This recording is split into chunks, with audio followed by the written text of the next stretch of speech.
Hi everyone, this is Lovelin Johnson, and today we are going to be looking at the law of contribution from the 15 Invaluable Laws of Growth. What is the law of contribution? Growing yourself enables you to grow others. John starts the book by saying how he got into the personal growth journey, and when he started, he often thought more of himself. How could he succeed? How could he achieve the things that he has planned to do? But as he was building and growing himself, he noticed that as he was growing, he was able to help others. He was able to open doors for others. It not only helped him, he noticed he was making an impact outside himself.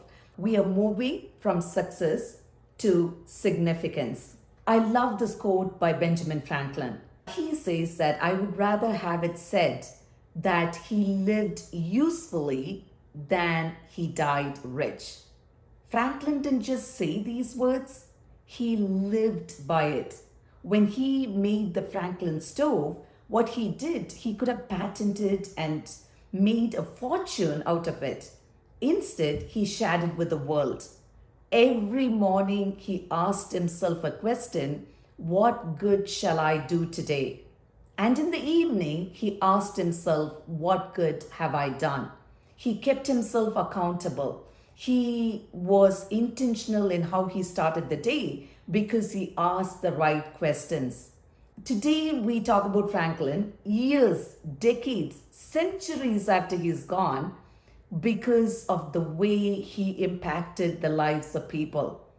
Remember his quote, I would rather have it said that he lived usefully than he died rich. Franklin didn't measure the world by what he could gain, but he measured the world by what he could give.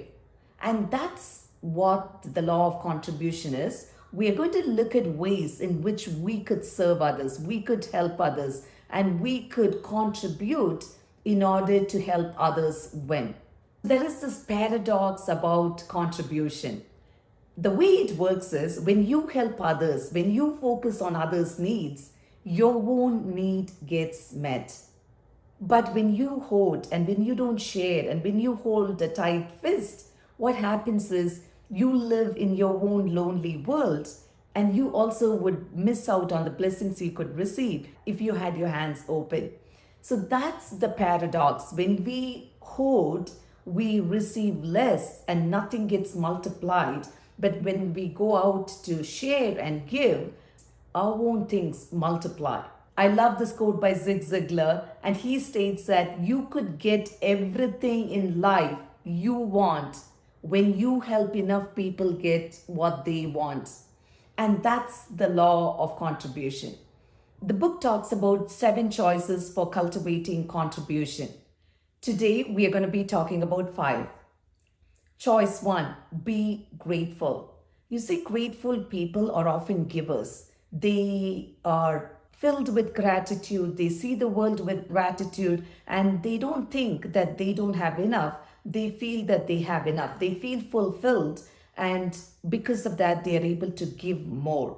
Ungrateful people often hold a tight fist, and as a result, they don't share. They sow sparingly. As a result, when they go to reap their harvest, they reap sparingly too. There is this quote from the book that I would like to read. There is no success without sacrifice. If we succeed without sacrifice, then it is because someone who went before us made the sacrifice.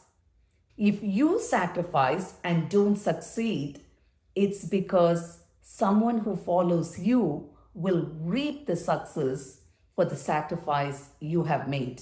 And that's how the world works. If we have enjoyed something freely, it's not because we are entitled, it's because someone paid the price, someone sacrificed it for us. And if we have done the sacrifice and we have not enjoyed the benefits of it, it means that someone who is going to follow us is going to reap the benefits of our sacrifice. Number 2, put people first. We live in a world where we have all the things, but the things in the world will perish. People will go on to live after us. And so invest in people. Whatever you do for people will last compared to the things you possess. Let's assume you climb the corporate ladder and you go up all the way. Take more people along with you. It's not that you climbed up, which is wonderful, but it would be even more greater when you brought more people along with you. And when you get there, it's not lonely in the top. The measure of success is not the number of people who serve you, it's the number of people you serve. Number 3, don't let stuff own you. We live in today's world where there are things that we have, there are things that we don't have, and then there are things that we have for which we have not paid yet. We live in a consuming society where we're constantly purchasing, and you don't even need to have money in the bank account to make certain purchases because your credit card would allow you to do so. But don't let stuff own you. I love the essay called The Gospel of Wealth, written by Andrew Carnegie. He states that a life of a wealthy person should have 2 periods: a time of acquiring wealth and a time of redistributing what they acquired. Isn't that wonderful? You need to be successful, you need to thrive, you need to work harder. But then there comes a point when you achieve it, you need to share it with others. Have this attitude of generosity. Be generous with your time, be generous with your money, be generous with your talents, with your resources. Just have this attitude of generosity, and that would make a huge impact. Number 4, don't let people own you. Be a giving person, not a receiving person. When you are always on the receiving side, the giver has all the power to own you. When they are constantly giving their time, when they are constantly giving their resources, and you're only on the receiving side, what happens is they get to own you. Don't let that happen. Be intentional in serving others, be intentional in giving, and don't keep a score there, but don't be on the receiving side. Don't let people own you. Number 5, define success as sowing, not reaping. Robert Louis Stevenson said, I consider the success of my day based on the seeds I sow, not based on the harvest I reap.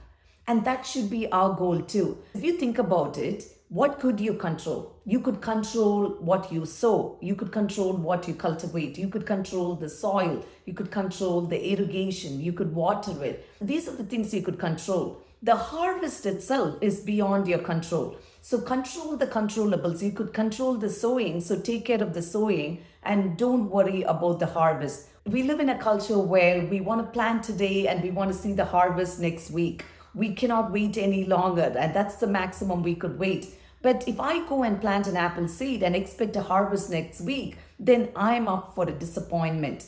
There is so much work that has to happen below the ground. There are things that has to happen above the ground, and then comes the fruit. So I need to be open to the process of waiting for the harvest before I could enjoy it. And so what could I do? I could sow. I could define success by what I sow, not based on what I reap. I would like to end with this question. What legacy are you building with your life? What impact are you leaving behind?